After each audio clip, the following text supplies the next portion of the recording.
Hey everyone, welcome to the special Thanksgiving NFL edition of the Daily Fantasy Flex podcast for November 23rd, 2016, brought to you by FantasyLabs.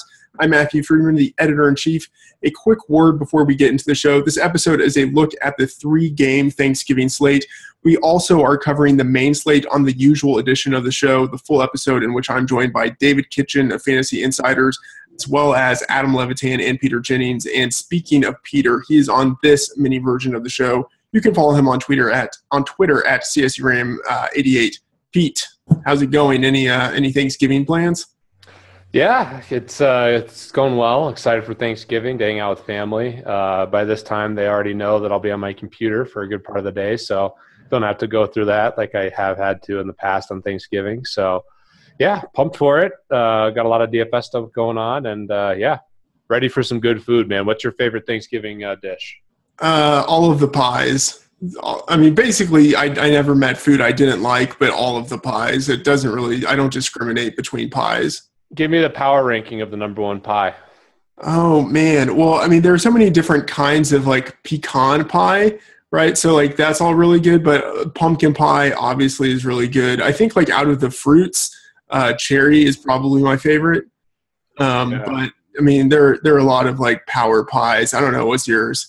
I think pumpkin pie is the number one power-rated pie for Thanksgiving. I think most people, if you took a huge poll, that'd be near the top. So I'd say that. I like cherry pie too. I normally have cherry, blueberry, and pumpkin pie on Thanksgiving. So yeah, those are and apple pie, of course, is like a standard. Like that's a good fastball. Like you kind of can't go wrong by throwing that pitch. Yeah, lead off with the apple pie on the corner. I like that. Exactly. All right, let's jump into the show. Just a reminder, we're focusing on roster construction and game theory. In terms of Thanksgiving slate content, Brian Mears is putting out a data dive, and then also I've just put out a piece that looks at some Vegas and performance trends for the Thanksgiving games of the last decade. So be sure to check out that content, and obviously we have the slate covered in our player models. Pete, let's talk about the nature of this small slate. How is it that you approach small slates like this? Do you play cash games or do you stick mainly to tournaments? I mean, I play cash games on pretty much every slate and every sport that I play. So I will play a lot of cash games, but unlike other small slates, I'll play a ton of tournament teams. I might throw 150 teams on DraftKings for this particular slate, in the afternoon slates or later slates. For normal NFL weekends, I seldom do that. So in that regard, I guess it's a bigger slate, but it's really fun and excited for the slate. Yeah, what are some of the tournaments that you are, sort of anticipating that you're going to enter heavily? And then what do you think of the volume for this slate? I mean, I'm assuming there is going to be extra volume, but just how extra is that volume going to be? Yeah, Thanksgiving slate almost always ends up with a ton of volume, which is fantastic. People are obviously around, hanging out, and they're going to be watching football with their families. So, putting a daily fantasy lineup is awesome. I think that there will be more volume. I like the Wildcat on Thanksgiving, the $333 buy-in. They also have the Wishbone Classic, $1.5 million guaranteed, which is impressive. They even have a Thunderdome. So I'll be entering a lot of that stuff and pretty excited for it. I definitely think that there's a lot of game theory on Thanksgiving with limited games and some pretty obvious options. So, yeah. Pretty normal, I mean, in terms of volume for Thanksgiving relative to other slates. But, yeah, it's always nice on Thanksgiving. Yeah, let's talk about some of those limited but fairly obvious options. Who are the guys right now that you are looking to lock into your cash games? Well, I think there's three studs that everyone's trying to decide what to do. You possibly can jam them all in if you punt everywhere else. But Le'Veon Bell being the number one option, I think I'll have him 100% in cash. Zeke Elliott being the other premier running back that I think a lot of people will look to own. And then Antonio Brown. Those three guys are going to soak up a lot of ownership and should be the most heavily owned studs. In most roster constructions, you have to fade one, and that's kind of the challenge. So, yeah, those are the guys I'm looking at a lot. And then I'm probably going to have a quarterback, most likely from the Washington-Dallas game. I like Kirk Cousins and Dak Prescott. Yeah, I think those two are the ones. Someone that I imagine is I wouldn't say an automatic fade for you because he's not automatic, but Roethlisberger on the road is always problematic. I actually was doing more research, and I found that as a road favorite, he's even worse than he normally is on the road, which might seem kind of counterintuitive. But any thoughts on Roethlisberger and then some of the other guys that you might be looking to fade in this slate? Well, we're recording here on Tuesday night, and I'm 99% sure, or maybe 95 is more accurate, that Andrew Luck is going to sit, which hurts better than Roethlisberger. If Luck was playing, there'd be a higher potential for a shootout in this game, which would obviously lead to a lot of fantasy goodness. But because I anticipate Andrew Luck sitting and Tolzien starting, I think that's bad news for the game outside of Le'Veon Bell. So I'll probably won't have too much Ben Roethlisberger. Just because I think there's a smaller chance that the game will shoot out. And he does have really strong home road splits. I mean, this is one spot where it's not that bad. You're playing indoors on the road here, but I still think I prefer Cousins and Dak to Big Ben this week. Mm-hmm. What are some of the conventional stacks that you might be looking for in this slate? I think Dak Prescott to Jason Witten on DraftKings will be very popular. It's not the most exciting play since Jason Witten is a dad runner, but he's very consistent, very cheap at the tight end position. I think he makes a lot of sense. I love Cousins to a lot of guys. Cousins to Reed, Cousins to Crowder, Cousins to Deshaun Jackson, assuming he plays. Pierre Garçon's a cheap, viable option. So I think Cousins to a lot of these pass catchers will be popular and certainly something I'll have a lot of. And Dak to Dez Bryant, I guess. We'll see if that's popular or not. There is some concern with Dez being shadowed by Josh Norman. You mentioned some of the Washington players there. Any thought on Fat Rob? I love Fat Rob. I think he'll be pretty chalky as well. Should have mentioned him on the cash game locks. He's pretty close to one, especially on DraftKings where you can play 3 running backs. Just so cheap. The only downside to him on DraftKings is that he doesn't catch the ball, but I think he's a fantastic play at a really cheap price tag. Yeah, now you mentioned Jordan Reed there. I imagine going against Dallas, which really isn't that good against tight ends, he could be a fairly chalky play. If you weren't going with Reed or weren't going with Witten, do you have any other thoughts on some of those tight ends? You have Ebron against Minnesota, obviously Rudolph going against Detroit, which is hemorrhages touchdowns to tight ends. Any thoughts on those guys? Yeah, I mean, tight end's one of those spots where I think a lot of people end up on Jason Witten and cash because they need the savings, which will actually lower Jordan Reed's ownership.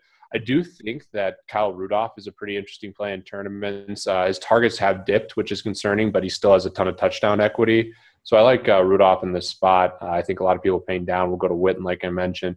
And then Ebron, I played a ton last week. It's not the best matchup against Minnesota, but I like what I see from him. And even got a goal line carry last week, so a little hidden equity for a tight end right there. Not sure that'll happen again, but it is interesting that he did get that goal line jet sweep carry. So I like all those tight ends. I think those are the options for tournaments. I think that you'll get Rudolph and Ebron at lower ownership relative to the other guys.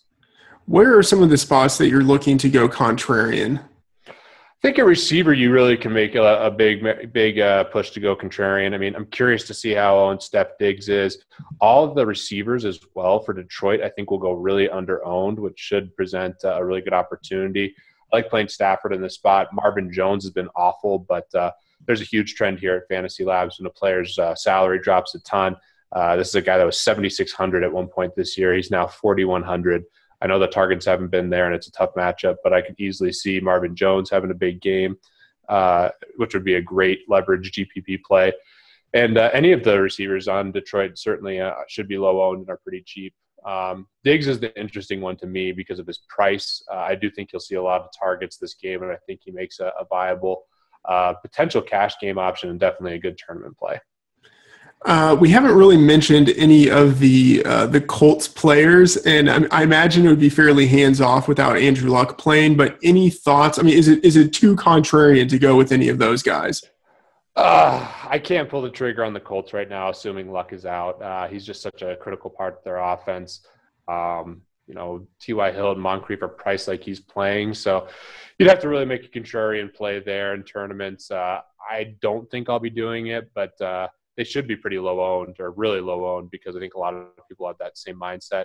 And I imagine Andrew Luck will be announced pretty early. I don't think they'll wait till the game to announce it. So, yeah, I just can't pull the trigger. We'll see what that line opens up as well. It's currently offline pending the Andrew Luck news. So we'll see what happens. But as of now, I imagine I'll be fading. Any thoughts on Riddick versus Minnesota? I think a couple of weeks ago when he was going against Minnesota, we had a skill game prop on that, and it didn't turn out too well for me. But any thoughts there on like is he too contrarian of a play? I don't think he's too contrarian at all. I think he's actually a really good tournament play. The nice thing with Riddick is he has a lot of catching upside, which is great on a PPR site. So he had a good game versus Minnesota already, and I think that he's a really intriguing play. It's one way you'd want to attack Minnesota potentially is him out of the backfield. He's a nightmare for any linebacker to cover. So I like that call. I like him with Stafford, and I think that's really the leverage stack as Detroit. I think they'll be really low owned. I definitely prefer them over the Colts. Mm-hmm. One last question here about tight ends. Indianapolis really bad against tight ends. You have Ladarius Green who's working his way back.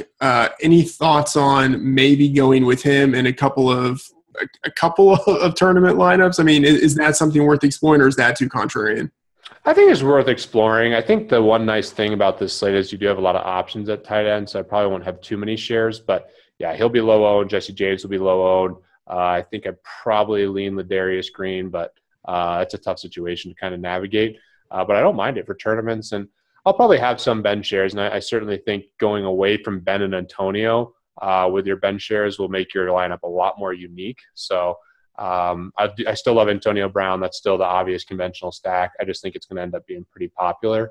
So if you win, say Ben Roethlisberger, Eli Rogers, Ladarius Green, that could be a nice way to have a contrarian lineup.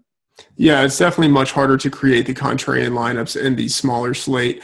I think we're going to skip the skill game props unless there's any guys that you feel really strongly about and you're just degenerate.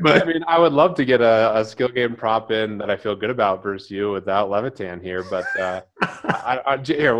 let's get one in there. What do you have a strong stance on any player? I really don't. Actually, here's what I'd be interested in. Let's do this. You pick one. I'll just go the opposite just to get it out. You can take Cousins or Dak, and I'll go the opposite. Ooh. Oh, man. I think I'll go with Cousins. That way, I'm a Cowboys fan, so I'm hedging by going with Cousins. Oh, the emotional free roll. Nice work. That's a page right out of my own book. I like that call. I'll stay with Dak. So we at least get a little bit more volume. We'll take the coin flip, and Levitan at least can't win this one. Yeah, and let's do one for running backs. Out of Zeke and Le'Veon, who do you prefer? I want Le'Veon all day. Okay, I'll take Zeke. Okay, cool. All right, so give your Cowboy. I think that's fair. I think we're in a good spot. Two fun skill game props right there. Okay, so let's do some bold calls since you're the chalkiest person of all time. It seems very appropriate. Let's get one real bold football call and then a DFS call. All right, so I always feel terrible about my bold calls. It's not really something I'm good at, and I've done it a lot this year. I was trying to make bold calls. But this week there's actually data to back this one up, and it could still easily bust. But I think Marvin Jones makes for a really good bold call. He's been out-targeted by Anquan Boldin. I know Evan Silva made a tweet about that, and he certainly has been bad. But I'm buying this trend of a really expensive receiver coming all the way down. He's shown big upside before, and I think that there's a chance that he has a huge game. So I'll take him as my bold call. And then in terms of the NFL, I'll say the Redskins win, I guess, is a bold call. I don't really have confidence in anything in real life yet, but those will be my bold calls. What about you? You got anything anything bold, Freedman? Yeah, I'm going to say Zeke has, let's say, 150 yards and 2 touchdowns, 150 scrimmage yards and 2 touchdowns. And then I'm going to go with Washington. I don't know if this necessarily qualifies as a bold call, but right now their implied team total is around 22. I'm going to say that they score, let's say, over 30. All right. I like it. Shootout there with Dallas and Washington. That's what I'm hoping for. That's a game I'll stack the most, so I like that call. Yeah, that's what I'm thinking. All right, Pete, thank you so much for being on the show. We've been talking with Peter Jennings on Twitter at CSURAM88. I'm Matthew Freedman at Matt F. The Oracle, and this has been the Thanksgiving edition of the Daily Fantasy Flex podcast for Week 12. If you like the show, please rate and review us on iTunes, Stitcher, or Podbean, and don't forget to check out our Thanksgiving content on the site. Thanks for tuning in. Good luck, and we will see you next week.